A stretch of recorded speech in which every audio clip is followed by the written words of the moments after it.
So hello everyone, कैसे हैं आप सब? आई होप सब बढ़िया होंगे। सो हेलो क्लास 11th, कैसे हैं आप सब? आई होप सब बढ़िया होंगे। सो मैं आप लोगों के लिए चैप्टर नंबर 3 जो है वो आपका लेकर आ गया हूं, पॉलिटिकल साइंस का। आपकी सेकंड बुक का जो चैप्टर नंबर 3 है, इक्वालिटी, उस चैप्टर के ऊपर आज डिस्कस करेंगे। ज्यादा टाइम वेस्ट ना करते हुए शुरू करते हैं चैप्टर को। इस वीडियो को शुरू होने से पहले बच्चे लाइक कर लो, सब्सक्राइब कर लो और ये वीडियो को ज्यादा शेयर करना, ठीक है? चलो लेट्स स्टार्ट, ज्यादा टाइम वेस्ट ना करते हुए शुरू करते हैं। तो सबसे पहले मैं आपको यही बता दूं कि हमारा जो चैप्टर है वो इक्वालिटी है, और इक्वालिटी हमारी सेकंड बुक का ये चैप्टर है, ठीक है? सेकंड बुक का ये हमारा चैप्टर है। Just give me 1 second. Okay, fine fine fine. Okay, चलो लेट्स स्टार्ट। सेकंड बुक का बच्चे हमारा ये चैप्टर है, आपको ध्यान रखना है, पॉलिटिकल साइंस का, ठीक है? और ये जो आपकी क्लास रहेगी ये आपकी वन शॉट रहेगी। इसके अंदर सारा का सारा चैप्टर जो है वो आपका कंप्लीट कर दिया जाएगा इसी के अंदर। और अगर आप लोगों ने ये चैप्टर यहां से पढ़ लिया तो आपको कहीं और कुछ भी देखने की जरूरत नहीं है, बिकॉज सारे के सारे टॉपिक जो है वो यहाँ पर डिस्कस किए जाएंगे, ठीक है बच्चे? ओके, ए कॉम्प्रिहेंसिव विजुअल गाइड, ये जो है हमको इसके बारे में बात करनी है कि क्या क्या इसके अंदर आएगा। चलो फर्स्ट जो हमारी स्लाइड है वो ये है, यहां से हम शुरू करेंगे इसको। अगर हम यहां से इसको शुरू करें तो फिर अब हमको इसको समझना पड़ेगा कि एक्चुअली में इक्वालिटी क्या है, हम इक्वालिटी को क्या बोलते हैं, हमने इक्वालिटी के बारे में आज तक क्या सीखा है। हमको पता है कि सर किसी को भी अगर इक्वल अपॉर्चुनिटी देना इज कॉल्ड इक्वालिटी। अगर हमारे पास या मैं या मेरा दोस्त है, अगर हम दोनों को सेम अपॉर्चुनिटी मिल रही है कुछ काम करने के लिए, फिर उसके बाद की बात है कि हम दोनों में से किसके पास कैपेबिलिटी अच्छी थी उस अपॉर्चुनिटी को ग्रैब करने की, दैट इज कॉल्ड इक्वालिटी। दोनों को एक एग्जाम में बिठाया गया, सेम एग्जाम में बिठाया गया, सेम टफ क्वेश्चंस डाले गए, दोनों में से जो ज्यादा मेहनत करके आया था उसको वो जॉब मिल गई या फिर वो कॉलेज मिल गया, तो इसी को बोलते हैं बच्चे इक्वालिटी। मतलब बहुत सारे इसके और भी टर्म्स हैं इक्वालिटी के, वही हमने इस चैप्टर के अंदर पढ़ने हैं और बहुत अच्छे से हम इनको चीजों को समझेंगे, ठीक है भाई? चलो, अगर कोई भी किस तरह के डाउट्स होंगे तो कमेंट्स में जरूर डालना। तो सबसे पहले बात करेंगे हम मॉरल एंड पॉलिटिकल आइडियाज के बारे में कि भाई मॉरल एंड पॉलिटिकल आइडियाज क्या है इक्वालिटी के, ठीक है? अगर हम यहां पर बात समझें, powerful moral and political ideas ensuring everyone gets the same status, क्या बोल रहा है कि सभी को क्या मिलना चाहिए? सेम स्टेटस मिलना चाहिए, राइट्स मिलने चाहिए और अपॉर्चुनिटीज मिलनी चाहिए, ताकि वो अपने स्किल्स को डेवलप कर सके। क्या कर सके? वो अपने स्किल्स को डेवलप कर सके। लेट्स सपोज कि अगर कोई भी दो पर्सन है और दोनों पर्सन को अगर हमने अपॉर्चुनिटी बराबर दी है, तो सिंपल सी बात है कि वो अपने स्किल्स को ज्यादा बेटर तरीके से डेवलप कर पाएंगे अगर उनके पास इक्वालिटी होगी, ठीक है? अब वो इक्वालिटी सिर्फ किसी अपॉर्चुनिटी के अंदर नहीं होनी चाहिए, उसके पास राइट्स की भी इक्वालिटी होनी चाहिए, स्टेटस की इक्वालिटी होनी चाहिए, डेवलप कर सके ताकि वो अपने स्किल्स। सिर्फ यही नहीं है, बहुत सारे और भी इक्वालिटी के चीजें हैं जो हमको देखनी है, ठीक है? कह रहा है कि शेयर नेचर है इसका, all human deserves equal consideration. क्या हमारे यहाँ पर सारे के सारे लोग जो हैं वो इक्वल ट्रीटमेंट चाहते हैं कि नहीं चाहते हैं? सारे के सारे हमारे यहाँ पे जो लोग हैं वो सारों को, सभी को यही चाहिए कि भाई उनको इक्वली ट्रीट किया जाए सोसाइटी के अंदर, ठीक है? रिगार्डलेस ऑफ चाहे उनका कोई भी कलर है, क्या वो काले लोग हैं या फिर वो गोरे लोग हैं, डजंट मैटर, फर्क नहीं पड़ेगा। जेंडर क्या है उनका, ठीक है? आपको मैं यहाँ पर सेक्स एंड जेंडर के बारे में भी समझाऊंगा क्या चीजें होती है। एथनिसिटी क्या है भाई? एथनिसिटी का मतलब आपको पता होना चाहिए। एथनिसिटी का मतलब होता है कि आप कौन से ट्राइब से बिलोंग करते हैं। ट्राइब का मतलब क्या होता है आप ये मत पूछना, एक्चुअली में ट्राइब का मतलब यही होता है कि आप कौन सी कम्युनिटी से बिलोंग करते हैं, ठीक है? एथनिसिटी ये हो गई। चाहे अब आपकी कोई भी नेशनैलिटी है, उससे भी कोई फर्क नहीं पड़ेगा। We want equality in all the fields, ठीक है? याद रखेंगे। What it is not, actually में इक्वालिटी को किसको बोलेंगे हम, क्या इक्वालिटी नहीं है? The abolition of differences. अगर हम जितने भी डिफरेंसेस को एबॉलिश कर दें, डिफरेंसेस समझ रहे हो, सबके अंदर अलग अलग डिफरेंसेस है, so people have varying aspiration, तो हमको ये समझ आएगा कि सभी लोगों की अपनी अपनी एस्पिरेशंस हैं, ठीक है? अपनी अपनी इच्छाएं हैं जो वो करना चाहते हैं, सबके डिफरेंट इच्छाएं हो सकती हैं। एग्जाम्पल, सम बिकम ग्रेट म्यूजिशियंस, ठीक है ना?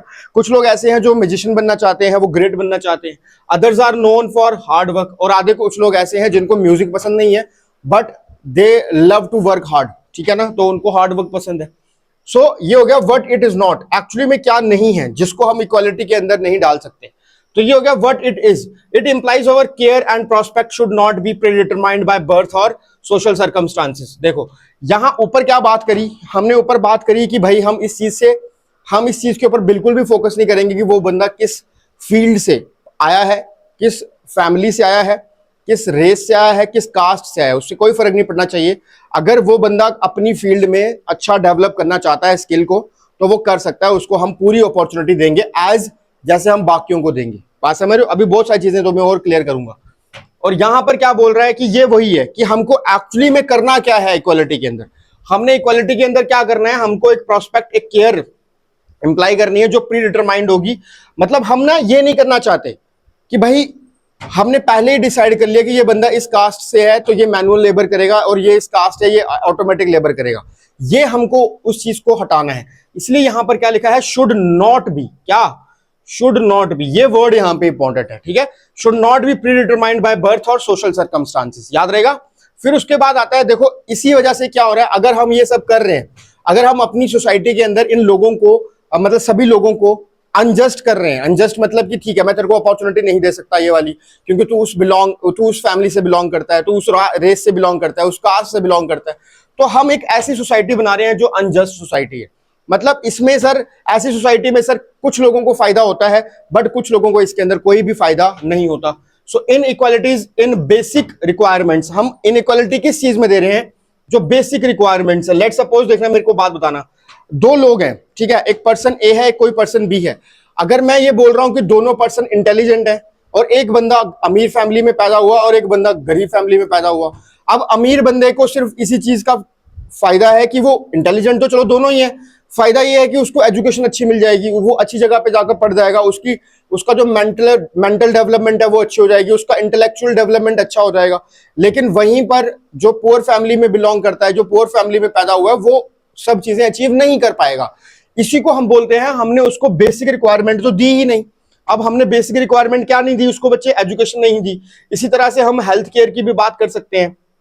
ये हमने दो बंदे थे, वो बहुत ज्यादा इंटेलिजेंट थे, वो कुछ भी कर सकते थे, बस किस वजह से एक बंदा ज्यादा बीमार रहता था, दैट्स इट, क्योंकि उसके आसपास कोई हॉस्पिटल नहीं था, उसके आसपास कोई डॉक्टर नहीं था जिसको वो दिखा सके और अपना ट्रीटमेंट करा सके, जिसकी वजह से वो कंट्री की इकोनॉमी के अंदर, जीडीपी के अंदर कंट्रीब्यूट नहीं कर पाया, जिसकी वजह से वो इक्वालिटी उसको मिलनी चाहिए थी कि हाँ भाई चलो ठीक है, वो बंदा तो चलो अच्छी अमीर फैमिली में है, वो उसके पास प्राइवेट डॉक्टर्स हैं, आप किसकी वजह से मर गए, बिकॉज आपको किसी ने कोई इलाज नहीं दे पाया कोई, ठीक है, क्योंकि आपकी फैमिली उस तबके से नहीं आती थी, आपकी फैमिली उतनी अमीर नहीं थी कि वो आपका इलाज करा पाती। बात समझ रहे हो? तो ये बेसिक नेसेसिटीज होती हैं जो कि गवर्नमेंट का काम होता है देना, ठीक है।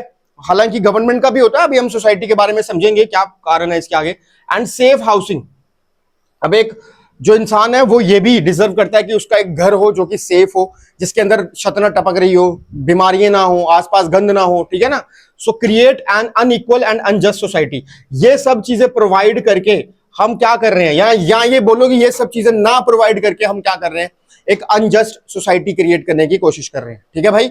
अब देखना, मेरी बात समझना, 18th सेंचुरी की बात कर रहे हैं। 18th सेंचुरी में क्या हुआ था बच्चे, आपको पता होना चाहिए, फ्रेंच रेवोल्यूशन, सबसे बड़ा रेवोल्यूशन ये मान के चलो, इसके बाद बाकी सारे रेवोल्यूशन हुए, ठीक है। तो फ्रेंच रेवोल्यूशन हुआ, उसका काम क्या था, उसने क्या मेन चीजें लेकर आया, वो लिबर्टी, इक्वालिटी एंड फ्रेटर्निटी। इन्होंने इन तीन चीजों के ऊपर फोकस किया। कह रहा है कि बाकी सब चीजें आपके पास है नहीं है, उससे कोई फर्क नहीं पड़ रहा। कौन बोल रहा है? फ्रेंच रेवोल्यूशन बोल रहा है। फ्रेंच रेवोल्यूशन बहुत सारे लोगों ने मिलकर किया, आपको पता है, लेकिन फ्रेंच रेवोल्यूशन का मेन गोल, मेन स्लोगन क्या था? वो चाहते थे कि हर एक इंसान को लिबर्टी मिले। लिबर्टी किसकी? उसके थॉट्स की, उसके एक्सप्रेशन की। उसको इक्वालिटी मिले ताकि उसको बाकी सबके साथ कॉम्पीट करने का फुल चांस मिले। उसके बाद फ्रेटर्निटी होनी चाहिए, लाइक कोई भी कास्ट से बंदा अगर आ रहा है, कोई भी रेस से अगर बंदा आ रहा है, तो उसके अंदर, दोनों के अंदर एक भावना होनी चाहिए कि वो एक ब्रदरहुड को बिलोंग करते हैं, ठीक है। वो दोनों भाई हैं, डजंट मैटर कि वो कौन सा उसका कलर है, कौन सी वो लैंग्वेज बोलता है, उससे फर्क नहीं पड़ना चाहिए। सो टू प्रोटेस्ट, इन्होंने प्रोटेस्ट किया द मोनार्की, किसके खिलाफ? मोनार्की के खिलाफ, एंड लैंडेड फ्यूडल एरिस्टोक्रेसी के खिलाफ। अब अगर मैं बात करूं यहां पर, मोनार्की तुम्हें पता है राजा होते थे, आप इनको क्या मान लो इंडियन टर्म में आप इनको मान लो जमींदार, ठीक है, जमींदार मान लो, या फिर ब्यूरोक्रेसी मान लो।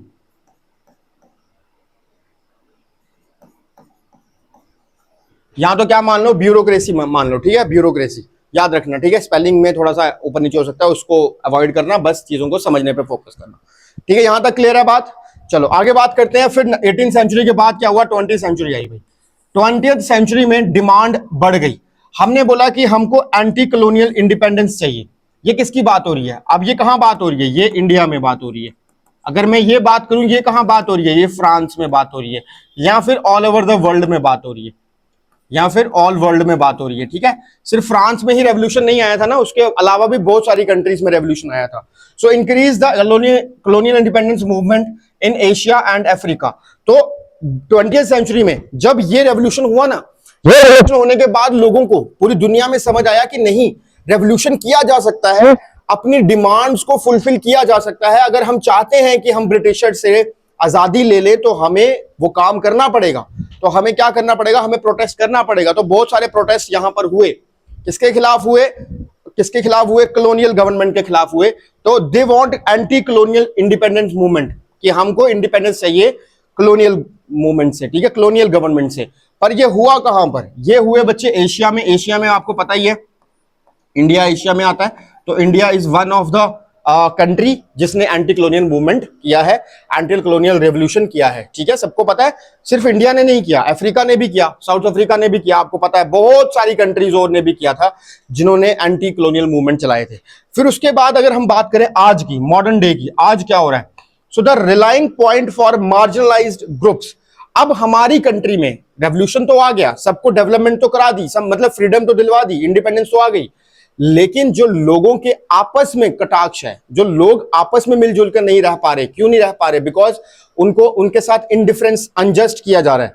अब वुमेन्स को राइट बहुत पहले से नहीं दिए जाते थे। वुमेन्स ने 20th सेंचुरी के आसपास, 19th सेंचुरी के आसपास उन्होंने भी प्रोटेस्ट किए कि वो चाहते थी कि हमें भी इक्वल अपॉर्चुनिटी, इक्वल राइट्स जो है वो हमको भी मिले एज कंपेयर टू मैन, जैसे मैन को मिल रहे हैं। वैसे ही मॉडर्न डे में भी यही चीज हो रही है। मार्जिनलाइज्ड ग्रुप्स बनाए गए, वुमेन्स एंड दलित्स ने बनाए, and the foundation for universal human rights. और हमारी पूरी दुनिया के लिए ह्यूमन राइट कमीशन बनाया गया। तुमने सुना होगा ह्यूमन राइट कमीशन के लिए कि दुनिया में कहीं पर भी कोई लोग रहते हैं अगर, तो उनके साथ अगर अनजस्ट हो रहा है तो ह्यूमन राइट कमीशन जो है वो पूरी दुनिया के लोगों के साथ खड़ा है। पूरी दुनिया में कोई भी पर्सन के साथ अगर अनजस्ट हो रहा है तो वो उसके साथ खड़ा है, वो उसके लिए आवाज उठाता है। ठीक है, ये बनाया गया बाद में। So and laws against crime against the humanity. तो बहुत सारे लॉज बनाए गए जो कि ह्यूमैनिटी के अगेंस्ट थे, ह्यूमैनिटी पे क्राइम्स करते थे, उसके लिए लॉज बनाए गए। ठीक है, बात समझ रहे हो आप लोग? इसीलिए हमारे यहां पर क्या आया? ह्यूमन राइट्स आए। ठीक है, चलो अब आगे बढ़ते हैं। अब बात कर रहा है कि नेचुरल एंड सोशल इनइक्वालिटीज के बारे में बात करेंगे कि एक्चुअली में नेचुरल इनइक्वालिटीज और सोशल इनइक्वालिटीज क्या होती है। ये आपको क्वेश्चन भी पूछा जा सकता है, what is the difference between social and natural inequalities. अब आप खुद सोचना कि इनइक्वालिटीज क्या हो सकती है नेचुरली और सोशली। सोशली वो हो गई जो सोसाइटी आपको दे रही है, तो सोसाइटी आपके साथ इनइक्वालिटी कर रही है। लेकिन नेचुरली का मतलब तो डिफरेंट है भाई। नेचर तो, जो नेचर ने डिफरेंस दिया है वो उसके पीछे कोई कारण रहा होगा। ठीक है, वो हम देखेंगे। कह रहे हैं कि distinguish inequalities help separate acceptable differences, ऐसे डिफरेंसेस जो कि सेपरेट एक्सेप्टेबल है from unfair prejudices through the line is not always clear. तो हम एक्चुअली में ये पता नहीं कर पा रहे हैं कि कौन सी चीज बेटर है, कौन सी चीज बेटर नहीं है। वो जो लाइन है वो क्लियर नहीं है कि एक्चुअली में क्या प्रॉब्लम है, इक्वालिटी किसको देंगे, क्या अनजस्ट सोसाइटी क्रिएट हुई है, कौन से डिफरेंसेस हैं जो नेचुरल हैं या ये कौन से हैं सोशल हैं, वो हम पता नहीं कर पा रहे। वो इसलिए पढ़ाई करनी है। तो सबसे पहले यहां पर देखो ओरिजिन, ये कहां से आई natural inequality? Emerge from different capabilities. ठीक है, different capabilities and talents people are born with. अब मेरे को बात बताओ, ये तो हमको समझ आ रहा है ना कि कोई पर्सन अगर अपने टैलेंट के साथ बॉर्न हुआ है, तो मुझे बात बताओ वो तो नेचुरली है। क्या वो किसी सोसाइटी ने उसके अंदर टैलेंट डाला? नहीं, वो नेचुरली बॉर्न है। लेकिन अगर किसी सोसाइटी ने कोई वैल्यूज प्रोवाइड करी, प्रेजुडाइसेस दिमाग में डाले कि नहीं वुमेन जो होती हैं वो इंफीरियर होती हैं, जो मैन होते हैं वो सुपीरियर होते हैं, गोरे लोग ज्यादा सुपीरियर हैं, काले लोग ज्यादा इंफीरियर हैं, ये सब किसने डाला? ये प्रेजुडाइज किसने डाला? ये सोसाइटी ने डाला। ठीक है ना। एंड अनइक्वल ट्रीटमेंट करना शुरू किया सोसाइटी ने। तो हमको यहां से ये चीजें समझ आई कि कुछ चीजें तो ऐसी हैं जो नेचुरली पहले से हैं और कुछ चीजें तो ऐसी हैं जो नेचुरली पहले से नहीं है। ठीक है, ओके। फिर नेक्स्ट आता है once consider inherent and unalterable trait. अब देखना, इनहेरिट मतलब क्या होता है? ये इनहेरिट है मतलब कि हमने ये फैमिली से लिए हैं अपनी, ये ट्रेड्स हमारे पास फैमिली से हैं। और ये अनअल्टरेबल ट्रेड्स है। अनअल्टरेबल ट्रेड्स आर दोज ट्रेड्स जिनको चेंज नहीं किया जा सकता। ट्रेड्स मतलब खूबियां, आपकी ऐसी खूबियां जिनको बदला नहीं जा सकता क्योंकि वो नेचुरल है, आप उसको नहीं बदल सकते, ठीक है। लेकिन सोसाइटी में ऐसा नहीं होता। रिप्रेजेंट सोसाइटीज वैल्यू, आप यहां पर सोसाइटी की वैल्यू को रिप्रेजेंट करते हैं। ऑफर अनफेयर एंड डिस्क्रिमिनेटरी, और जो सोसाइटी की वैल्यूज होती हैं वो मतलब जर्नली कैसी होती हैं, वो जर्नली अनफेयर होती हैं। वो सोसाइटी के अंदर किसी चीज को सुपीरियर बताया जाता है, किसी चीज को इन्फीरियर बताया जाता है, और वो डिस्क्रिमिनेटरी होती हैं। किसी के लिए वो फेवरेबल है, किसी के लिए वो फेवरेबल नहीं होती, ठीक है। चलो एग्जाम्पल, डिफरेंट चॉइसेस। अब देखो कुछ लोग हैं, उनकी अपनी चॉइसेस होंगी, अपनी डिजायर्स होंगी, अपनी एबिलिटीज होंगी, ताकि वो डिफरेंट प्रोफेशंस को फॉलो कर सकें। होंगी कि नहीं होंगी? कोई बंदा ऐसा है, उसका गला बहुत अच्छा है, वो म्यूजिशियन बन सकता है, वो सिंगर बन सकता है, बिकॉज वो उसके पास वो नेचुरल कैपेबिलिटी है। अब एक पर्सन है, उसने बहुत सीखा, लेकिन वो उसके जैसा नहीं बन पा रहा है क्योंकि वो उसकी नेचुरल कैपेबिलिटी है। लेकिन सोसाइटी उसको उसके अंदर अलग तरीके से ट्रीट कर पाएगी, ठीक है। लेकिन सोसाइटी का देखो, discrimination based on gender, caste, race, religion and region, ठीक है। यहां पर क्या हो रहा है? रिलीजन के बेसिस पे यहां पर डिस्क्रिमिनेशन क्रिएट की जा रही है। किसके द्वारा? सोसाइटी के द्वारा। लेकिन यहां पर ऐसा नहीं है, यहां पर हर एक पर्सन की अपनी चॉइस है, अपनी डिजायर है, अपने एस्पिरेशंस हैं, और उन्हीं को वो फॉलो कर अपने डिफरेंट प्रोफेशंस को फॉलो करता है, ठीक है। लेकिन ऐसा सोसाइटी में नहीं है, उसमें बिल्कुल टोटली डिफरेंट चीज है। फिर आता है मॉडर्न नुएंस। अगर मॉडर्न नुएंस की बात करें, मतलब आज के जमाने की बात करें, सो टेक्नोलॉजिकली एडवांस, सो देखो medical advances allow disabled people to participate fully, proving natural variations are not unalterable। देखो कह रहा है कि नेचुरली जो साइंस है, मेडिकल साइंस है, वो बहुत ज्यादा डेवलप हो रही है। सबको पता है कि वो बहुत ज्यादा डेवलप हो रही है, और वो बहुत ज्यादा हेल्प भी कर रही है जो कि डिसेबल्ड लोग हैं उनको नेचुरली ठीक करने के लिए, ठीक है। मतलब उनको ठीक करने के लिए वो बहुत ज्यादा हेल्प भी कर रही है। लेकिन फिर भी वेरिएशंस तो हैं ही हैं जिनको अल्टर नहीं किया जा सकता, जिनको चेंज नहीं किया जा सकता। ये नेचुरल चीजें हैं, इनको आप चेंज नहीं कर पाओगे, सिंपल सी बात है। लेट सपोज किसी इंसान को, कोई इंसान डिसेबल्ड है और उसकी लेग्स जो है वो काम नहीं कर पाती। चलो मान लिया कि मेडिकल साइंस बहुत अच्छा ग्रो कर गई है, पर क्या उस इंसान को ठीक किया जा सकता है? प्रॉपर नहीं किया जा सकता। क्यों? क्योंकि वो नेचुरल उसके पास है, और वो नेचुरली अनइक्वल है। नेचुरली अनइक्वल है, वो किसी सोसाइटी ने नहीं किया उसको अनइक्वल, नेचुरली अनइक्वल है। वो अगर बाहर जाएगा या फिर वो उस चीज को फेस करेगा तो उसको वो प्रॉब्लम फेस करनी पड़ेगी, बिकॉज वो नेचुरली है, वो किसी सोसाइटी ने उसको नहीं दिया, ठीक है। अब अगर मैं बात करूं यहां पर देखो, ये देखो, ये एक चीज समझना, सोसाइटी के अंदर वुमेन्स को हमेशा क्या माना जाता है? उनको माना जाता है कि ये वीकर सेक्स है। क्या है? ये वीकर सेक्स है। वीकर सेक्स का मतलब कि ये सोसाइटी के अंदर कमजोर प्राणी है, ठीक है, बायोलॉजिकली कमजोर है। ये सोसाइटी ने उसको क्रिएट किया, ये तो सोसाइटी ने किया ना। मेरे को बताओ, अगर सोसाइटी शुरू से ऐसा मानती कि वुमेन जो है वो ज्यादा स्ट्रांग होती हैं एज कंपेयर टू मैन, ऐसा कहने की बात है, मतलब मैं भी मानता हूं इस चीज को, पर मान के चलते हैं कि अगर ऐसा है, अगर शुरू से ऐसा माना जाता, तो आप मेरे को बताओ आज के टाइम पे सारे के सारे डिसीजन जो हैं वो कौन ले रहा होता? वो वुमेन ले रही होती। ये सोसाइटी ने इसके साथ अनइक्वल किया ना, ये नेचुरली तो अनइक्वल नहीं है, ठीक है ना। तो यहां पर हमको ये चीज समझनी है, वीकर सेक्स है, या फिर ये माना गया कि लेसर इंटेलिजेंस होती है, and justifying denied equal rights, और इसीलिए इनको क्या किया गया? इनको इक्वल राइट्स नहीं दिए गए कि भाई आप डिसीजन मेकिंग में पार्टिसिपेट नहीं करेंगे, आप डिसीजन मेकिंग में पार्टिसिपेट कम करेंगे। क्यों? बिकॉज आपकी उतनी इंटेलिजेंस नहीं है। ये किसने क्रिएट किया? ये सोसाइटी ने क्रिएट किया, ये वुमेन्स ने क्रिएट नहीं किया है। बात समझना, ठीक है। यहां पर दो टर्म्स आती हैं, सेक्स एंड जेंडर, बहुत इंपॉर्टेंट है। सेक्स एंड जेंडर बहुत इंपॉर्टेंट है। सेक्स एंड जेंडर का मतलब होता है ये बायोलॉजिकल डिफरेंस है। कौन सा लॉजिकल है? बायोलॉजिकल। ये बायोलॉजिकल डिफरेंस है, ठीक है, और ये लीगल डिफरेंस है। लीगल दो बोलो या फिर फिजिकल बोलो या पॉलिटिकल बोलो, ठीक है। अब अगर मैं इसकी बात करूं, लीगल भी नहीं बोलेंगे इसको, हम इसको बोलेंगे सोसाइटल डिफरेंस, ठीक है, या वर्किंग डिफरेंस भी बोल सकते हैं कि सोसाइटी में कैसे काम करना है। तो सोसाइटल डिफरेंस लिख देता हूं मैं, ठीक है। चलो अब देखना, सेक्स बायोलॉजिकल डिफरेंस का मतलब क्या है? अगर किसी का सेक्स चेंज है, ठीक है, मतलब डिफरेंस है, तो सिंपल सी बात है, हमको समझ आ रहा है कि जो वुमेन्स है वो प्रेग्नेंट हो सकती हैं, वो एक बेबी कैरी कर सकती हैं। लेकिन मेरे भाई, आप मेरे को बताओ, ये कहां लिखा हुआ है कि अगर बेबी पैदा हो गया उसके बाद उसको पालने का काम भी मदर का ही है या फिर फीमेल का ही है? ये तो कहीं नहीं लिखा हुआ। उसका जो काम है बायोलॉजिकली वो डिफरेंस है, माना कि वो कैरी बेबी जो मेल है वो नहीं कर सकता, लेकिन पाल तो सकता है। तो यहां पर ये डिफरेंस क्रिएट हुआ सेक्स। और फिर उसके बाद जेंडर की बात, सोसाइटी के अंदर डिफरेंस। सोसाइटी के अंदर डिफरेंस का मतलब क्या है? सोसाइटी ने ये डिसाइड कर दिया कि जो डोमेस्टिक काम होंगे वो सारे फीमेल करेगी, और जो डोमेस्टिक बाहर काम होंगे, पब्लिक काम होंगे, वो मेल करेंगे। ठीक है, क्यों करेंगे ये कोई डिसाइड, ये किसी ने नहीं बताया कि भाई ऐसा क्यों है। बात समझना है, ऐसा क्यों है ये किसी ने नहीं बताया। तो इस चीज को आपने ध्यान में रखना है कि डिफरेंसेस क्रिएट किए गए हैं सोसाइटी के द्वारा, हालांकि ऐसा है नहीं। ठीक है ना, चलो अब आगे बात करते हैं। फिर उसके बाद आता है 3 डायमेंशन ऑफ इक्वालिटी। अब हम देखेंगे कि इक्वालिटी 3 तरह की होती है, 3 तरह की सोसाइटी के अंदर इक्वालिटी को दिया जा सकता है। सबसे पहले बात करेंगे पॉलिटिकल, तो इक्वल सिटीजनशिप देना इज कॉल्ड पॉलिटिकल इक्वालिटी। जैसे granted to all the members of the state, ये सभी लोगों को मिलती है जो भी स्टेट का पार्ट है, जो भी गवर्नमेंट, मतलब स्टेट क्या होती है? स्टेट होती है जैसे कंट्री, लेट सपोज यहां पर हम कंट्री मानते हैं। ठीक है, जो भी कंट्री का पार्ट है, ठीक है, जो भी कंट्री के अंदर पैदा हुए हैं उनको सिटीजनशिप मिली है, तो इक्वल सिटीजनशिप मिलेगी सबको। लेकिन लीगल राइट की बात करें तो guaranteed by the constitution and laws. ये जो राइट जो है, ये राइट दिया किसने? ये सिटीजनशिप दी किसने? ये सिटीजनशिप दी हमको, लीगल राइट दिया कॉन्स्टिट्यूशन ने एंड लॉज ने। ठीक है, जो भी हमारा कॉन्स्टिट्यूशन है उसने दिया, और हमारे जो लीगल लॉज होंगे उन्होंने दिया। की फ्रीडम्स क्या है हमारी? तो राइट टू वोट। अब ये बोल रहा है कि पॉलिटिकल इक्वालिटी के अंदर आपको क्या ऐसी फ्रीडम मिल रही है?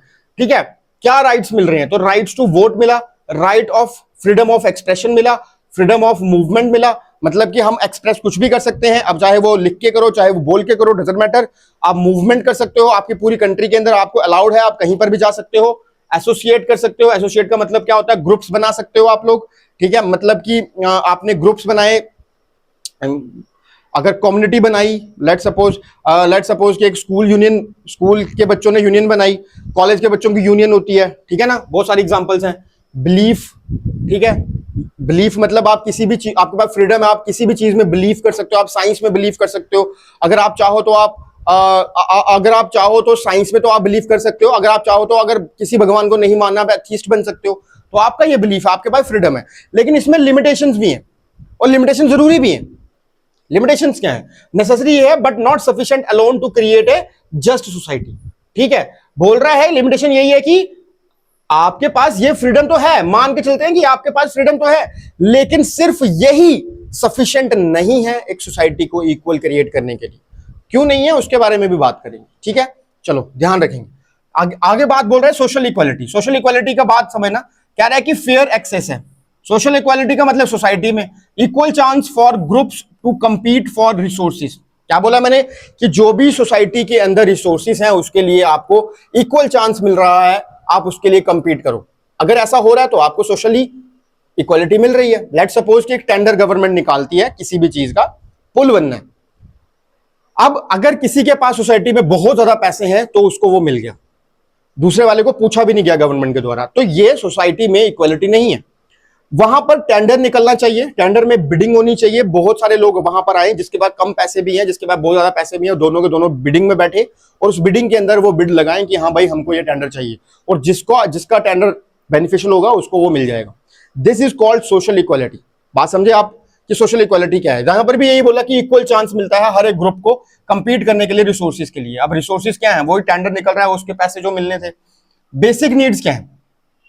कह रहा है कि सोशली सोसाइटी के अंदर इक्वलिटी अगर आपको चाहिए तो आपको हेल्थ केयर अच्छा चाहिए, आपको एजुकेशन मिलनी चाहिए। अब मेरे को बात बताओ, आप टेंडर लेने गए हो, पढ़े लिखे आप हो नहीं, आपको पढ़ना तो आता नहीं है कि उसके अंदर लिखा क्या है, क्या क्या उसके अंदर टर्म्स है, क्या लिमिटेशंस है, क्या टर्म्स एंड कंडीशंस है, वो आपको पढ़ना नहीं आता। तो सिंपल सी बात है, आप टेंडर ले भी लोगे तो भी आप उसमें काम नहीं कर पाओगे, धोखा ही खाओगे, न्युकसान खाओगे। समझ लो ना? इसीलिए क्या बोल रहा है कि ये बेसिक एजुकेशन, बेसिक चीजें तो उस इंसान के पास होनी ही चाहिए, वो सब चीजें अपॉर्चुनिटी ग्रैब करने के लिए।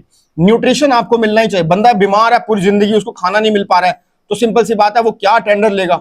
मिनिमम वेजेस कम से कम आपके पास होने चाहिए।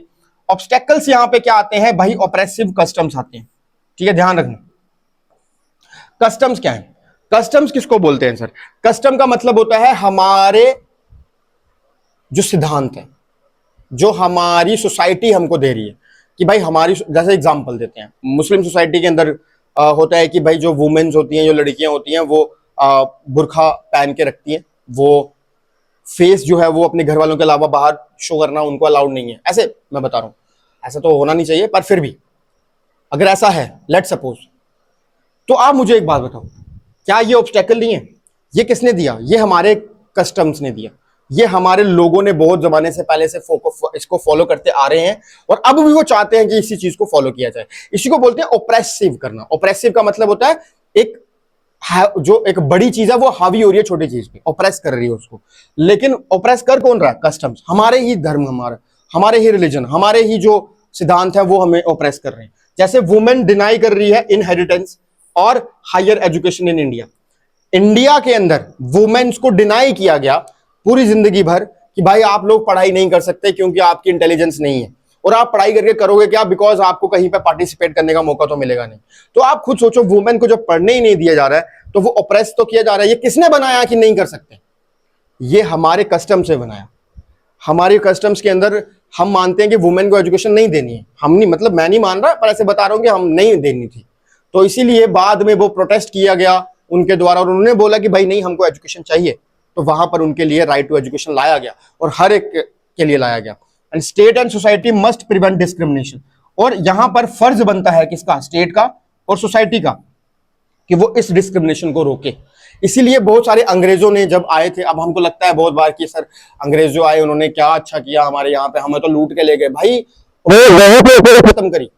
मानो कि प्रोटेस्ट हमारे ही लोगों ने किया, पर आप खुद सोचना एक बार, हमारे यहाँ पे कस्टम्स को अगर फॉलो किया जाएगा तो हमारी गवर्नमेंट जो है वो शायद हमारे फेवर में आंसर ना करे, लेकिन ब्रिटिशर्स ने करे हैं। सती प्रथा को हटाया गया, वुमेन एजुकेशन को लाया गया, हायर एजुकेशन वुमेन्स को दी गई।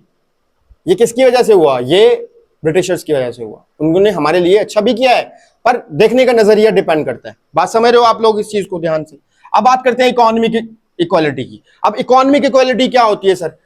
भाई पैसों को लेकर, क्या आपके पास सोसाइटी में इतना फाइनेंस है, इतनी फाइनेंशियल रिसोर्सेज हैं कि आप सोसाइटी में सरवाइव कर पाओ? ठीक है। सो कह रहा है achieved when there is no significant differences in wealth. ये तभी हो सकता है इकोनॉमिक इक्वालिटी जब आपके पास सिग्निफिकेंट वेल्थ हो, आपके पास इनकम हो, आपके पास प्रॉपर्टी हो।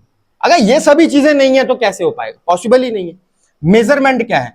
Quantified by the relative disparities between the wealthiest and poorest. यहां पर मेजरमेंट क्या कर रहा है? मेजरमेंट का मतलब कि इसको कैसे देखना है? कह रहा है कि क्वांटिफाइड देखो, आप रिलेटिव डिस्पैरिटीज देखो, आप दोनों को रिलेट करो, रिच क्लास को पुअर क्लास के लोगों को रिलेट करो, देखो कि वो वेल्थिएस्ट पीपल के पास क्या है और पुअरेस्ट पीपल के पास क्या है। आप देखोगे कि जो पुअरेस्ट लोग हैं, कितने नंबर ऑफ लोग जो हैं, कितने नंबर ऑफ पीपल जो हैं वो बिलो द पॉवर्टी लाइन आते हैं। हमारी कंट्री के अंदर बिलो द पॉवर्टी लाइन का मतलब क्या होता है? ये आप लोगों ने 9th क्लास में पढ़ा होगा, नहीं पता होगा तो फिर भी पढ़ना, जरूर पढ़ना। पॉवर्टी लाइन का मतलब होता है कि हमारी कंट्री ने एक डिसाइड किया है नंबर की, इतने पैसे जो एक फैमिली है वो एक साल में कमानी चाहिए, लेकिन अगर उससे भी नीचे अगर वो कमा रही है तो वो पॉवर्टी लाइन से नीचे आ रही है, गरीबी रेखा से नीचे आ रही है। मतलब ये गरीबी रेखा है, उससे भी नीचे हो तुम, गरीबी से भी नीचे हो, मतलब तुम महागरीब हो।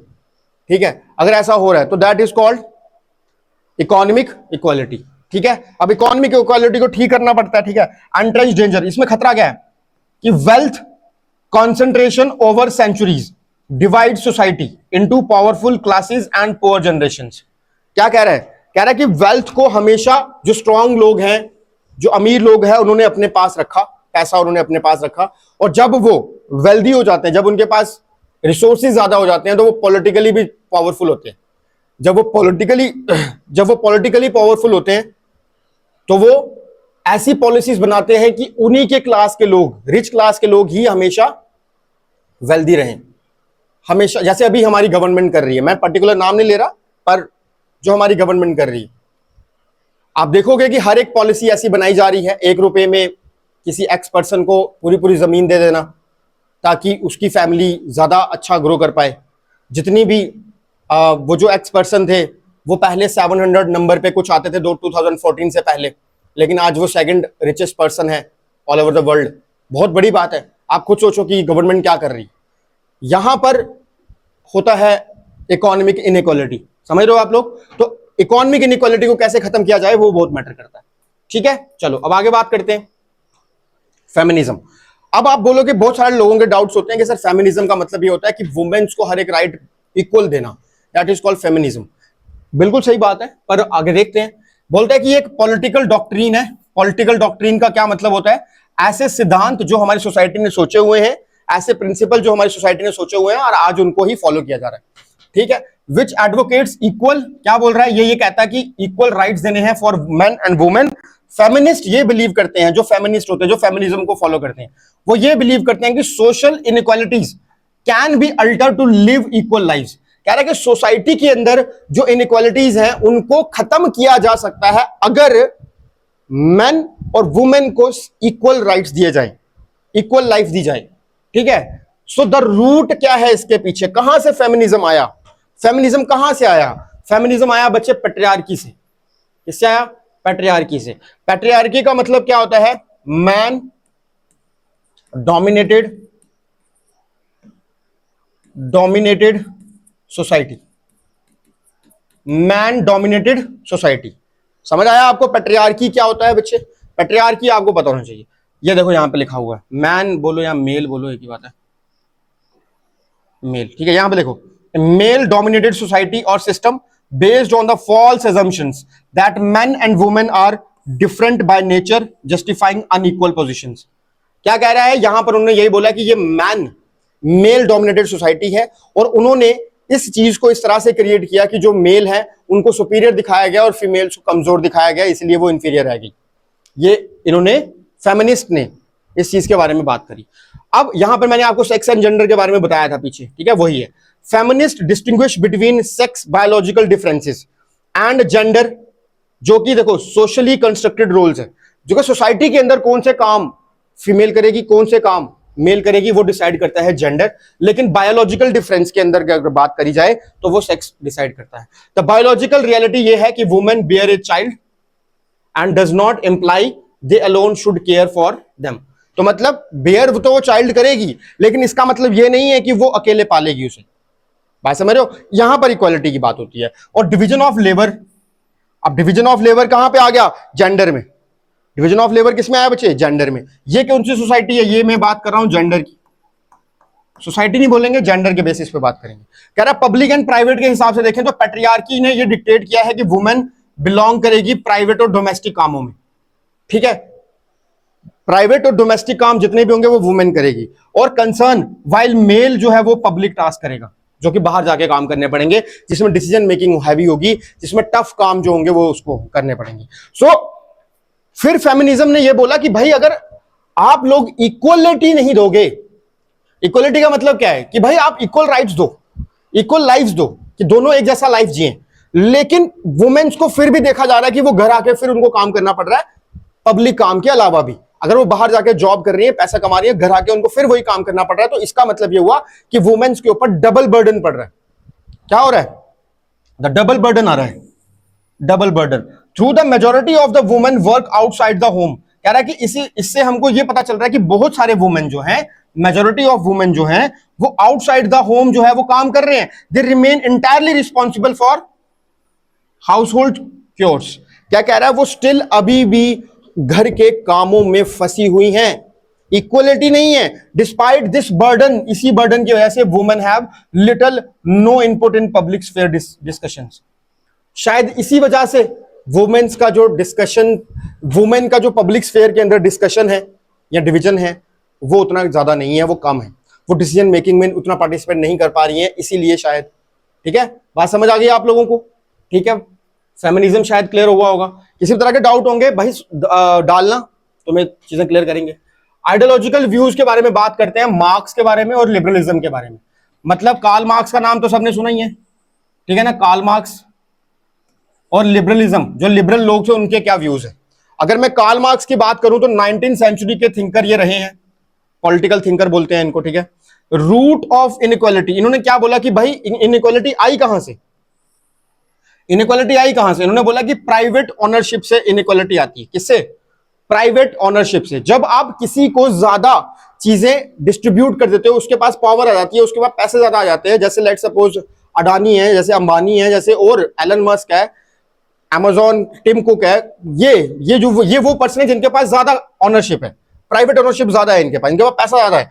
And control of important economic resources. जब ये कंट्रोल करते हैं इकोनॉमिक रिसोर्सेज को, जो इंपॉर्टेंट इकोनॉमिक रिसोर्सेज हैं जिनके बिना इकोनॉमी रन नहीं कर सकती। जब इनके पास ये सब चीजें कंट्रोल रहेंगी तो क्या होगा? देखो इकोनॉमी रिसोर्सेज क्या है? Oil, land, forest, property. तो पॉलिटिकल पावर जो है, देखो इधर, the wealthy class gain vast economic power. Simple सी बात है कि जो वेल्दी क्लास होगी, जो अमीर लोग होंगे, वो सबसे ज्यादा इकोनॉमिक पावर को अपने पास रखेंगे, इन्फ्लुएंस करेंगे स्टेट की पॉलिसीज को। जो स्टेट पॉलिसी बनाएगी, गवर्नमेंट जो पॉलिसी बनाएगी, वो बोलेंगे कि भाई हमारे हिसाब से बनाओ, अगर हमें नुकसान होगा तो सिंपल सी बात है हम इकोनॉमी को हिला देंगे। ठीक है, तो उनके हिसाब से स्टेट पॉलिसीज बनाती है, गवर्नमेंट पॉलिसी बनाती है।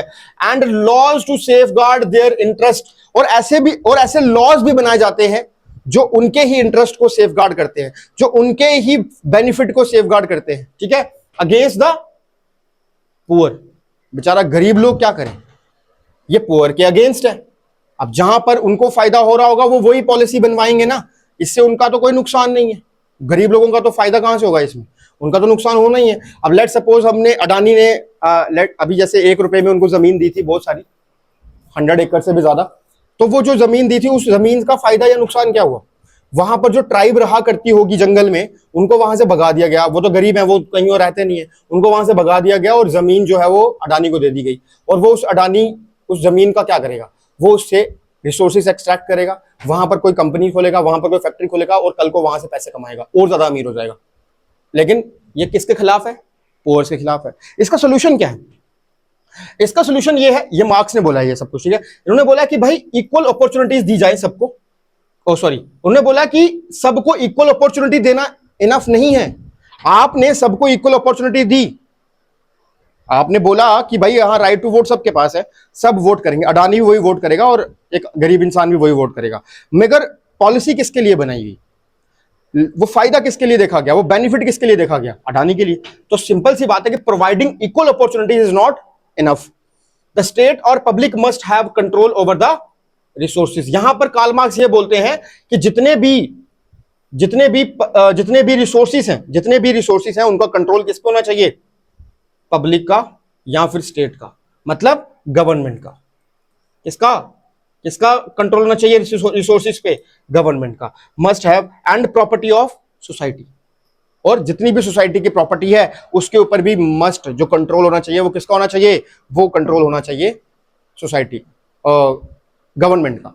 जब गवर्नमेंट का होगा तो वो सोसाइटी के लिए ही प्लान करेगी, वो सोसाइटी को गरीब नहीं रहने देगी। सोशलिस्ट इकोनॉमी के बारे में आपने पढ़ा भी होगा, सोशलिज्म क्या होता है, ये उसी के बारे में बात कर रहे हैं। ठीक है, फिर बात करते हैं लिबरल्स की। लिबरल्स कौन है? लिबरल्स वो हैं जो फ्री रहते हैं, फ्री टू चेंज। वो चाहते हैं कि यार जो भी चीजें हैं वो सब चेंज करो, जो एक जैसी चीजें नहीं रहनी चाहिए, रिमूव करो, नया लाओ, चेंज करो। लिबरल फ्रीडम को फॉलो करते हैं। तो ये सेपरेशन की बात करते हैं। कहता है कि लिबरल्स डू नॉट बिलीव, ये बिलीव ही नहीं करते कि भाई political, economical and social inequalities जरूरी हैं, या वो एक दूसरे से लिंक है इन चीजों को लेकर। ये जो हमने बात करी, कह रहा है कि सोसाइटी के अंदर जो इनइक्वालिटी मिल रही है या इकोनॉमिकली मिल रही है, पॉलिटिकली मिल रही है, उससे कोई फर्क नहीं पड़ेगा, वो एक दूसरे से लिंक नहीं करते। ये किसने बोला? लिबरल्स ने बोला। द प्रिंसिपल्स ऑफ कंपटीशन, तो बोल रहा है कि viewed as the must just and efficient way to distribute resources. कह रहा है कि इनका ये मत है कि भाई आपके पास जो भी रिसोर्सेज हैं उनको इस तरह से डिस्ट्रीब्यूट करो ताकि वो इक्वली सबको मिले। ठीक है, रिवॉर्ड्स मिले।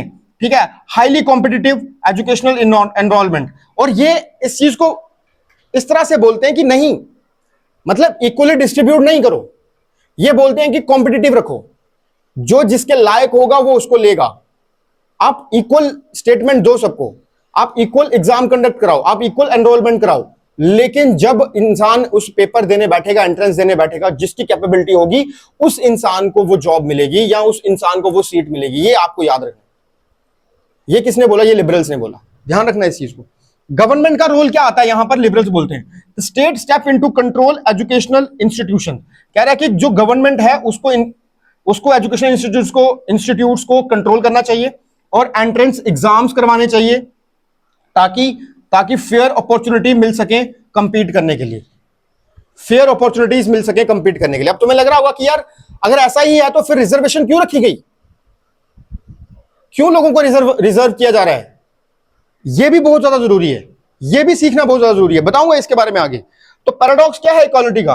The inconsistency that the ideals of equality is universally acceptable, कि कह रहा है कि इक्वालिटी का जो आइडिया है वो यूनिवर्सली एक्सेप्टेबल होना चाहिए, यूनिवर्सली मानना चाहिए लोग, but in reality unequal wealth opportunities and power exist everywhere.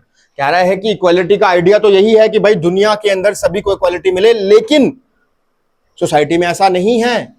लेकिन सोसाइटी में क्या है? अनइक्वल वेल्थ है, अनइक्वल अपॉर्चुनिटीज मिल रही हैं,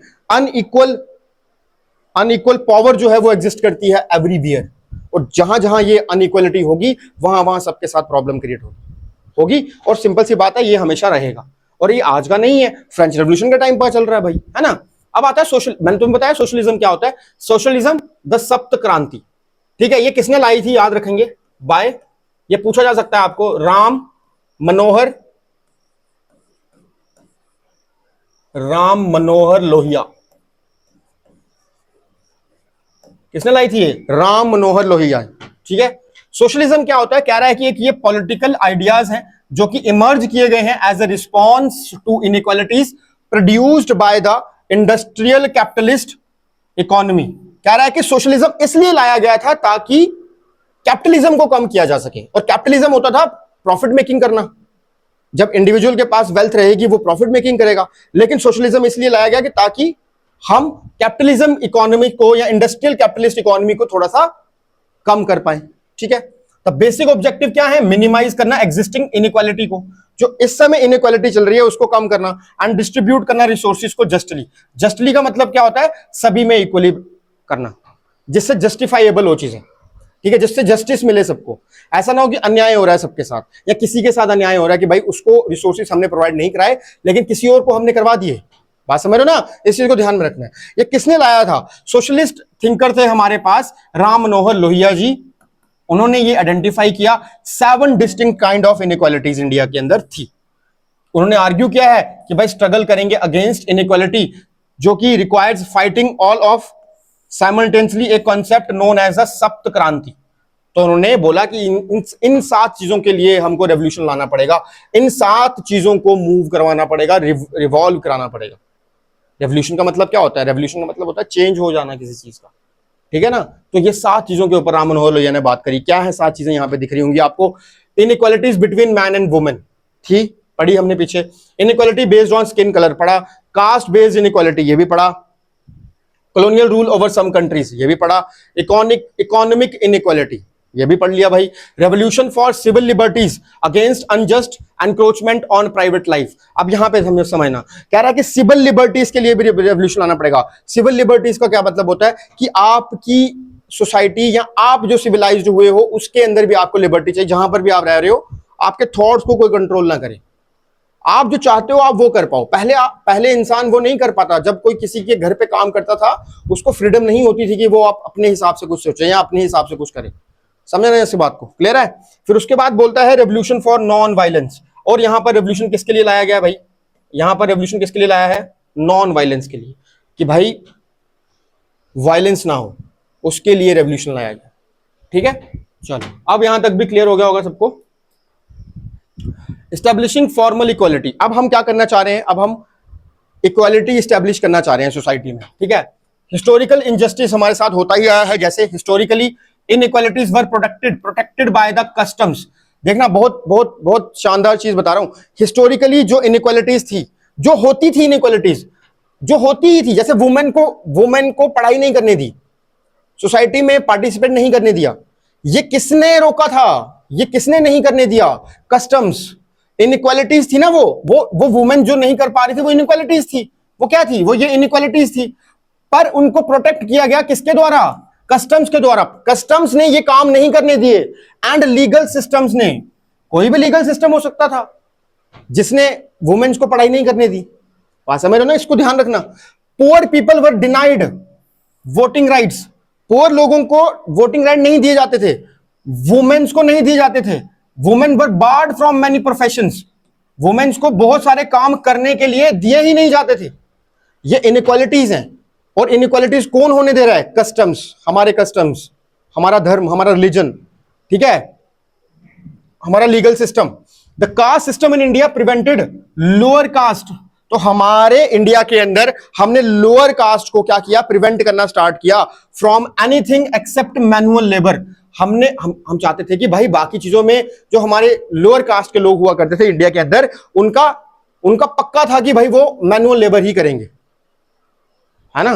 तो उस चीज को भी हमने क्या किया, reserving higher positions for specific families. अब ये यहां पर क्या कह रहा है कि जो हमारा कास्ट सिस्टम है, हमारा जो कास्ट सिस्टम था यहां है इंडिया के अंदर, वो लोअर कास्ट को प्रिवेंट करता था। प्रिवेंट करने का मतलब रोकता था कि आप कोई और काम नहीं कर सकते, आपको यही काम करना पड़ेगा मैनुअल लेबर का, ये मैनुअल लेबर का काम है। और यहां पर जो काम है वो मैनुअल लेबर का नहीं है, कुछ अच्छे प्रोफेशंस हैं वो पर्टिकुलर फैमिलीज ही करेंगी, वो लोअर फैमिलीज नहीं कर सकती। ये किसने रोका, ये किसने रोका, ये रोका भाई हमारे कास्ट सिस्टम ने। अब आपको समझ आया होगा तीनों के अंदर। अब सोल्यूशन क्या था, हमने इक्वालिटी अटेन करने के लिए कुछ लीगल रिस्ट्रिक्शंस लगाई, privileges must be brought to an end. और हमने क्या किया, हमने उन अमीर लोगों के लिए, हमने उन फैमिलीज के लिए जो उनके प्रिविलेजेस थे उनको कम करना शुरू किया, हमने उनको एंड करना शुरू किया जब हमको फ्रीडम मिली। तो हमने क्या क्या किया उसके बारे में बात करेंगे। तो यहां पर क्या रहा है, जो पहला एक्शन लिया वो था कॉन्स्टिट्यूशन लॉज। हमने कॉन्स्टिट्यूशन के अंदर लॉज बनाए। मॉडर्न डेमोक्रेटिक गवर्नमेंट जो रही है have publicly adopted equality into law. क्या कह रहा है कि डेमोक्रेटिक गवर्नमेंट जो रही है उसने have publicly adopted equality into law. तो लॉ के अंदर उन्होंने इक्वालिटी को इंकलकेट किया, उसको डाला कि भाई किसी के साथ कोई भी डिस्क्रिमिनेशन नहीं होगा। हमने आर्टिकल 17 लाया, हमने आर्टिकल 7, शायद आपने फर्स्ट बुक में पढ़ा भी होगा। आर्टिकल 17 क्या बोलता है, अबॉलिशन ऑफ अनटचेबिलिटी। समझ रहे हो ना, prohibiting discrimination on ground of race, caste, sex, birth and religion के बेसिस पे किसी के ऊपर भी कोई डिस्क्रिमिनेशन नहीं की जाएगी। क्लियर है यहां तक। अब इंडिया कॉन्टेक्स्ट के अंदर देखो, आर्टिकल 17 लाया हमने। Constitution of India formally guarantees legal equality and explicitly abolishes the practice of untouchability. Untouchability को छुआछूत, अनटचेबिलिटी होती थी छुआछूत, मतलब कि कोई लोअर कास्ट के लोग होते थे उनको छूते भी नहीं थे उस टाइम पे कि भाई मतलब अगर इसके साथ टच हो जाएंगे तो भाई हमारा जो धर्म है वो गंदा हो जाएगा। तो उसके बाद बड़ा ज्यादा फिर वो पवित्र कराना पड़ता था, उनको ऐसा लगता था। तो वो सब चीज को खत्म करने के लिए हमने आर्टिकल 17 लाया। अगर अब कोई ऐसा करता है तो उसके ऊपर लीगली केस होता है। ठीक है, समझ आ रही है बात। तो आपको ये चीजें पढ़नी है और सीखनी भी है। Equality through differential treatment. अब यहां पर हमने और बड़े सारे ट्रीटमेंट ऐसे किए जिससे हम इक्वालिटी सोसाइटी के अंदर ला पाए। तो वो क्या है उसके बारे में बात करेंगे। We must distinguish between treating everyone the same and treating everyone as equal. ये हमारा मेन पर्पस था। So in special circumstances people must be treated differently to ensure they can enjoy equal rights. तो हम क्या कर रहे हैं, हम ऐसी सर्कमस्टांसेस क्रिएट कर रहे हैं, हम स्पेशल सर्कमस्टांसेस ऐसे क्रिएट कर रहे हैं जिसके अंदर people must be treated differently. जहां पर जिन सोसाइटी के अंदर लोगों को डिफरेंटली ट्रीट किया जा रहा है, हम ये एंश्योर कर रहे हैं कि वो उनको इक्वल राइट्स मिले। ठीक है, की डिस्टिंक्शंस क्या है, this should be seen as an enhancement of equality not an infringement. तो हम यहां पर क्या कर रहे हैं, हम यहां पर इन्फ्रिंजमेंट नहीं कर रहे, मतलब हम इसमें किसी को रुकावट नहीं डाल रहे, हम यहां पर इक्वालिटी को एनहांस कर रहे हैं कि भाई इक्वालिटी को और बढ़ावा दिया जाए। It must be justified and carefully evaluated. क्या कह रहा है, ये जस्टिफाइड होना चाहिए, जो भी आप सिस्टम लेकर आ रहे हो वो जस्टिफाइड होना चाहिए और इवेल्युएटेड होना चाहिए। मतलब कि आपने इसके बारे में देखा हो कि क्या सोसाइटी के अंदर इसको अगर इंप्लीमेंट करेंगे तो क्या उसका बेनिफिट होगा, इवेल्युएट किया। ठीक है, तो आगे देखते हैं। 19th सेंचुरी के टाइम पे बहुत सारे वुमेन्स ने मूवमेंट किए हैं। ठीक है, जिसके अंदर उन्होंने डिमांड किया कि भाई हमें इक्वल राइट्स दो, वोटिंग दो और डिग्रीज हम कॉलेजेस में पढ़ सकें। इससे पहले नहीं पढ़ते थे, नहीं था अलाउ उनको, but upon joining the workforce, और साथ में वर्कफोर्स को ज्वाइन करें, they realise they needed special accommodation to exercise those rights. अब कह रहे हैं कि वुमेन्स को वो स्पेशल ट्रीटमेंट अगर मिलना था या मिले, उसके लिए वुमेन्स को स्ट्रगल करना पड़ा अपने टाइम पे, उसके लिए वुमेन्स को अपने लिए लड़ना पड़ा। ठीक है, तो उन्होंने ये इंश्योर किया कि भाई हमें कुछ पर्टिकुलर प्रिविलेजेस मिले, कुछ पर्टिकुलर सोसाइटी के अंदर हमको कुछ राइट्स मिले, जिसकी वजह से हम अपने इन एस्पिरेशंस को, अपने इन एकोमोडेशंस को एक्सरसाइज कर सकें, अपने राइट्स को फॉलो कर सकें। अब अगर किसी वुमेन को या किसी लड़की को पढ़ने से रोका जा सकता है, अगर रोका जाए तो वुमेन उसके खिलाफ एक्शन ले सकती है। क्योंकि ये पहले एक अनजस्ट हुआ है उनके साथ, इसीलिए उसको ये राइट मिला कि दोबारा ऐसा कुछ वुमेन्स के साथ ना किया जा सके। समझ रहे हो ना, ध्यान रखना। फिजिकल डिसेबिलिटी की अगर बात करें, डिमांडिंग स्पेशल अरेंजमेंट। अब मान के चलो जो बंदा फिजिकली डिसेबल है उसको उन्होंने भी डिमांड किया कि भाई हमको कुछ स्पेशल अरेंजमेंट किया जा सके, जैसे रैंप्स बना के दिए जा सके। अगर कहीं तुमने देखा होगा कि कहीं पर अगर फिजिकल डिसेबिलिटीज वाले होते हैं उनके लिए वॉशरूम्स अलग बनाए जाते हैं, अगर आप उसको फेवरेबल कर रहे हो कि हाँ भाई हमारे पास फिजिकल डिसेबिलिटी के अगर स्टूडेंट्स आ रहे हैं या फिर फिजिकल डिसेबिलिटी वाले जो लोग हैं उनके लिए अलग से ट्रीट किया जाता है, अलग से इनके लिए ट्रीटमेंट किया जाता है, ठीक है, उनको रैम्प्स या अदर बहुत सारी चीजें ऐसे बना के दी जाती हैं टू गेट इक्वल चांस, ताकि उनको भी इक्वल चांस मिले कि to access facilities and resources. अब आप देखो एग्जांपल देते हैं, हॉस्पिटल्स के अंदर लेट्स सपोज कि हमने सीढ़ियां बना रखी है, लेकिन वहां पर आपको रैंप भी बनाना पड़ेगा, ताकि अगर कोई डिसेबल बंदा आ रहा है तो उसको कैसे सीढ़ियां चढ़ के जाएगा, तो उसके लिए रैंप चाहिए जिससे वो वहां तक पहुंचाया जा सके। बात समझ रहे हो? तो यहां पर आपको ये समझना है, डिसेबल लोगों ने भी अपने लिए स्ट्रगल्स करे हैं और उन्होंने भी अपने लिए वहां पर स्पेशल ट्रीटमेंट मांगा और कॉन्स्टिट्यूशन ने वो दिया उनको, ठीक है। So work place protection. अब वुमेन जहां पर काम करने जा रही हैं, जैसे कॉल सेंटर्स में अगर वो रात को काम करने जा रही है तो उनको एक स्पेशल प्रोटेक्शन चाहिए during the commutes, so their equal rights to work is protected, ताकि उनका जो भी इक्वल राइट है उसको प्रोटेक्ट किया जा सके वहां पर, ठीक है। क्योंकि देखो वुमेन्स को आपने राइट तो दे दिया काम करने का, लेकिन उनके साथ ये अनजस्ट हुआ करता था पहले कि वुमेन्स को काम करने नहीं दिया जाता था, और अब वो रात को भी काम करने जा रही हैं, तो उनको एक स्पेशल ट्रीटमेंट वहां पर चाहिए कि भाई उनकी सेफ्टी का भी ध्यान रखा जाए, अगर वो रात को जा रही हैं तो उनको कोई प्रॉब्लम ना फेस हो। तो इसीलिए गवर्नमेंट यहां पर उनको उस चीज का बेनिफिट भी देती है। क्लियर है बात यहां तक? आई होप समझ आई होगी। नेक्स्ट अगर बात करी जाए, so the debate on affirmative action. तो डिबेट ऑन अफर्मेटिव एक्शन की बात हो रही है। अब अफर्मेटिव एक्शंस क्या होते हैं, ध्यान से समझेंगे जल्दी जल्दी। अफर्मेटिव एक्शंस होते हैं positive measures taken to minimise and eliminate social inequality. देखो हमने कोई ऐसे मेजर्स लिए जिसके अंदर हम मिनिमाइज कर पा रहे हैं और एलिमिनेट कर पा रहे हैं सोशल की इनइक्वालिटी, मतलब सोसाइटी की इनइक्वालिटी को कम कर रहे हैं। तो मतलब हम कोई पॉलिसीज ऐसी बना रहे होंगे, कुछ लॉज ऐसे बना रहे होंगे, ठीक है ना। सो इंडियन कॉन्टेक्स्ट की बात करें, अगर इंडिया में देखें तो क्या किया हमने, सर्टेन सोशल ग्रुप्स को, जो सोशल ग्रुप्स हैं वो बहुत विक्टिम रहे हैं इन चीजों के, प्रेजुडाइज के, जो बहुत पहले से लोगों ने उनको सेग्रीगेट किया हुआ है, लोगों के दिमाग में चीजें पहले से बैठी हुई हैं कि जो लोअर कास्ट के लोग हैं वो उनके साथ अनजस्ट करने का उनको बहुत पहले से था, ठीक है, बहुत पहले से उनके रूट कॉज में ये घुसा हुआ है। तो उस चीज को ठीक करने के लिए वो जो लोग थे वो विक्टिम है उस चीज के, प्रेजुडाइज के, ठीक है, सेग्रीगेट किया गया सोसाइटी के द्वारा, उनको सोसाइटी से निकाला गया, एक्सक्लूड किया गया। तो उस चीज के लिए हमने क्या किया, हमने रिजर्वेशन पॉलिसीज लाई। अब तुम्हें समझ आया होगा कि रिजर्वेशन क्यों बोला जाता है, इक्वालिटी में रिजर्वेशन देना जरूरी है, क्यों है, समझे अब, कि रिजर्वेशन पॉलिसीज हमने उनके लिए लाई ताकि हम उनको भी इक्वालिटी और जस्टिस प्रोवाइड कर पाए, बात समझे। चलो जस्टिफिकेशन क्या दी हमने इसकी कि भाई अनइवन हिस्टोरिकल ट्रीटमेंट हमारे पास बहुत सारे हैं जो हमने उनके साथ देखे हैं, जैसे कास्ट सिस्टम को देखा है, एपरीथीड को देखा है। So requires carefully evaluated special consideration to level the playing field.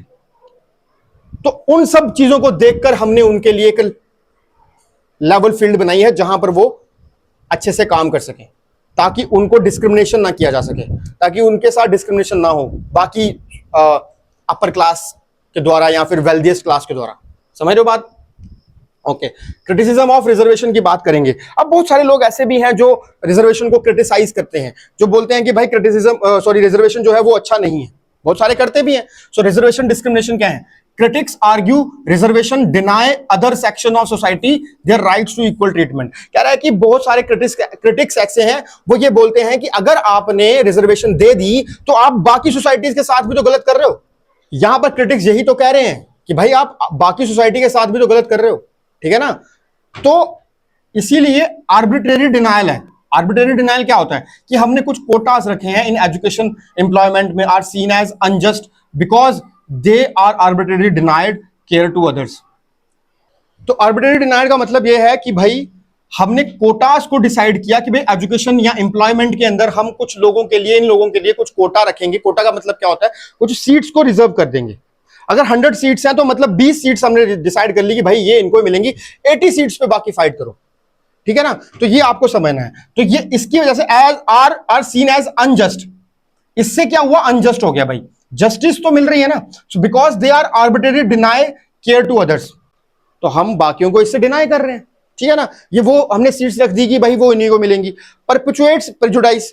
और बहुत सारे प्रेजुडाइज ऐसे हैं जहां पर बोल रहा है कि अच्छा प्रेजुडाइज क्या होता है, बार बार मैं आपको बता रहा हूं कि प्रेजुडाइज का मतलब होता है कि वो ऐसी चीजें जो बहुत पहले से हमारी सोसाइटी ने हमारे अंदर इनकलकेट की हुई हैं, हमारे अंदर डाली हुई हैं कि भाई ये चीजें ऐसी ऐसी होती हैं, वुमेन्स कमजोर होती हैं, वुमेन ये काम नहीं कर सकती, वुमेन ये नहीं कर सकती, ये क्या है, ये प्रेजुडाइज है, ये पहले से हमारे अंदर डाला गया है।